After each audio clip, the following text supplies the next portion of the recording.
సుప్రీంకోర్టుని ఆశ్రయించారు కేటీఆర్. హైకోర్టు తీర్పుని సుప్రీంకోర్టులో ఆయన సవాల్ చేస్తూ ఉన్నారు. తనపై ఏసీబీ కేసుని కొట్టివేయాలి అంటూ పిటిషన్ దాఖలు చేశారు. అంతకు ముందే సుప్రీంకోర్టులో కేవియట్ పిటిషన్ వేసింది తెలంగాణ ప్రభుత్వం.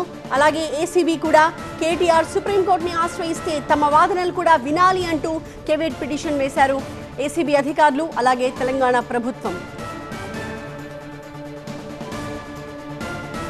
సో మాజీ మంత్రి కేటీఆర్ సుప్రీంకోర్టుని ఆశ్రయించారు. హైకోర్టు తీర్పుని సవాల్ చేస్తూ ఆయన సుప్రీంకోర్టుని మూవ్ చేస్తున్నారు. తనపై ఏసీబీ కేసుని కొట్టివేయాలి అన్నది ప్రధానంగా ఆయన పిటిషన్లో విన్నవిస్తున్న అంశం.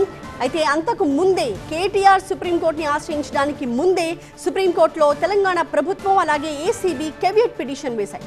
కేటీఆర్ గనక సుప్రీంకోర్టుని ఆశ్రయిస్తే అప్పుడు తమ వాదనలు కూడా ఖచ్చితంగా వినాలి అంటూ ఇద్దరు కూడా సుప్రీంకోర్టుకి వెళ్లారు. అయితే తాజాగా కేటీఆర్ కూడా సుప్రీంకోర్టుని ఆశ్రయిస్తున్నారు. ఆయన వేసిన ఓఎస్ఎస్ ఫర్టిలిటీలో ఇక్కడ ప్రతి అడుగులో ఎక్స్పీరియన్స్ డాక్టర్స్ ఉంటారు. In the good hands of science. Mummy daddy అవ్వాలంటే ఓఎస్ఎస్ కి కాల్ చేయండి. పిటిషన్ లో ఏ అంశాలు పొందుపరిచారో మా ప్రతినిధి విజయ్ వివరిస్తారు. విజయ్,